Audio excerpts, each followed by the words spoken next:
There is a hidden and completely unseen stream of electrical energy moving beneath the ground under your house right now. Its scale is so enormous and so continuously renewed that more than a century and a half ago, it helped operate the first worldwide communication systems. Yet utility corporations and municipal regulators conditioned the public to see the soil beneath their property as lifeless dirt with no electrical value at all. For decades, a $60 billion energy monopoly convinced homeowners that even a basic low-voltage sensor, a compact LED lighting network, or an off-grid automated water control system could only function through expensive wiring tied directly into metered alternating current. According to this claim, every modern device must remain dependent on the centralized grid. The result is a long-running financial trap, an engineered technological prison designed to keep ordinary people disconnected from the natural electrical behavior of the Earth itself. But what if stable local electricity could be generated without solar panels, without delicate lithium-ion storage systems, and without giant wind turbines? What if the foundation of independent low-voltage infrastructure came from a mathematically simple combination of industrial hardware costing only $5, driven directly into the ground? This is the structure behind a worldwide energy suppression system. The scientific identity of these terrestrial electrical currents, the electrochemical forces that create them, and the military history tied to their use during the 1860s all connect to the same forgotten principle. Before understanding that process, it is necessary to examine the constant hidden drain built into the modern smart home ecosystem. The present-day residential electrical grid operates through extreme inefficiency. Consumers purchase metered 120-volt alternating current to run nearly every device in daily life.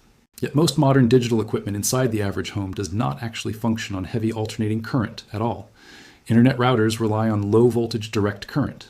Security cameras require stable low-voltage direct current. Smart motion sensors and advanced LED lighting arrays also depend on tiny direct current supplies. To bridge the gap between large alternating current systems and these miniature direct current devices, the industry depends on countless compact transformers. Every charging brick plugged into the wall, every small adapter powering a digital accessory, each one acts as a parasitic conversion device. These systems draw premium-priced utility electricity, waste part of it as excess heat, then deliver only a tiny fraction of usable power to the final device. Consumers effectively pay elevated utility costs simply to convert large-scale current into the low energy supply the equipment actually needs. The system punishes efficiency itself. This entire structure supports a $60 billion business model built around dependency.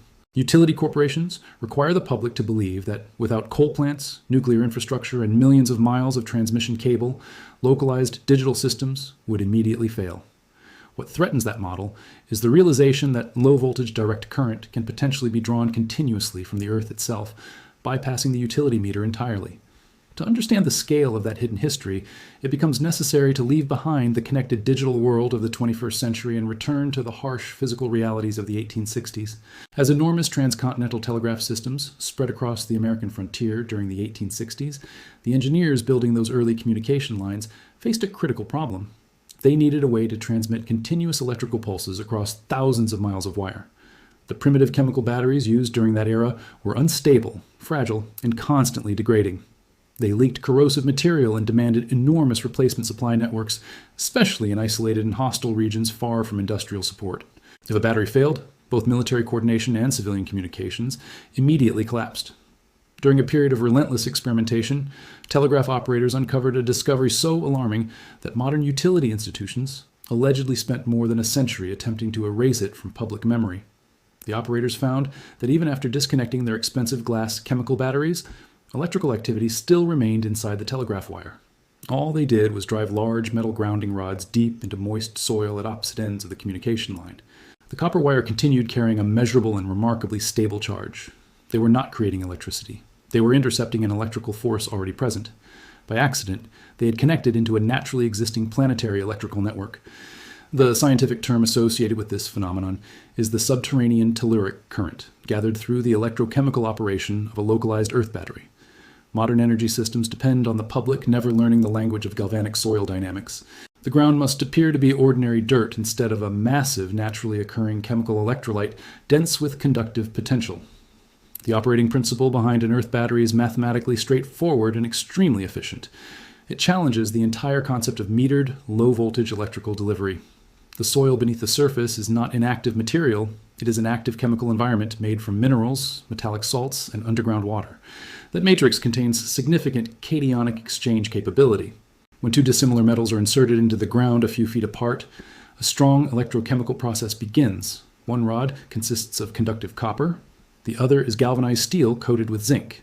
The moisture inside the soil becomes an unmetered electrolyte. The zinc-coated rod operates as the sacrificial anode. It gradually releases electrons into the underground chemical matrix. The copper rod acts as the cathode, drawing those free electrons from the surrounding earth. Once a copper wire connects the tops of both rods above ground level, the galvanic separation becomes bridged. Electrons begin moving through the wire to complete the circuit, producing a steady and continuous stream of direct current electricity. The numerical implications behind this process directly challenge the modern corporate energy narrative. The formula presented for this system is called the telluric extraction potential. V to E1, E2, R. That equation defines usable continuous voltage as the galvanic difference between the selected metals minus the internal resistance of the surrounding soil structure. Now consider the heavily promoted modern smart home model.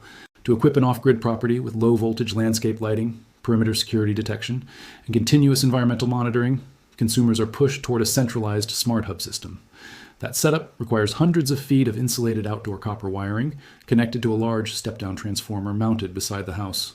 The total cost for proprietary hardware, extensive wiring, and controlled installation services can easily rise beyond $6,000. And because the entire network remains attached to the primary alternating current grid, the system fails immediately if centralized power generation shuts down. The result is a $6,000 infrastructure mathematically guaranteed to stop operating during the exact moment it is needed most. The next step is to calculate the direct cost of a localized, decentralized Earth battery system. Consider the heavily documented example of a retired signals intelligence officer maintaining a fortified off-grid property inside the mineral-rich red clay terrain of northern Georgia. After receiving aggressively inflated installation quotes from local security contractors, he abandoned the centralized smart grid entirely. He refused to install even a single foot of primary wiring across the property.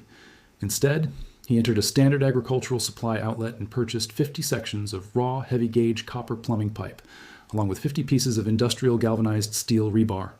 The complete material expense reached approximately $250. That equaled exactly $5 for every localized battery pair installed across the property. Each location powered either a sensitive motion detection unit or a continuous LED perimeter marker. No central cable system existed.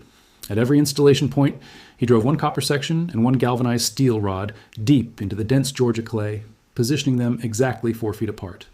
Through the electrochemical behavior of the telluric current, every $5 rod pair immediately produced 0.89 continuous volts of electrical pressure. Because the clay-rich ground was naturally acidic and saturated with mineral moisture, internal resistance remained extremely low. To reach the exact operating requirement needed for his 3-volt electronic sensors, he connected 4 Earth battery pairs together in a localized series configuration directly beneath each sensor location. The voltage multiplied instantly. That isolated subterranean network generated a stable output of 3.5 volts of pure direct current electricity without utility metering of any kind. Under the constant rainfall conditions of the Georgia forest, the underground matrix became even more conductive. The galvanic reaction intensified naturally. Each sensor location required only $20 in basic hardware store metals. The result was a fully localized power source that remained invisible and extremely durable. His decentralized perimeter infrastructure contained no central transformer system. It needed no utility attachment. It functioned independently from sunlight.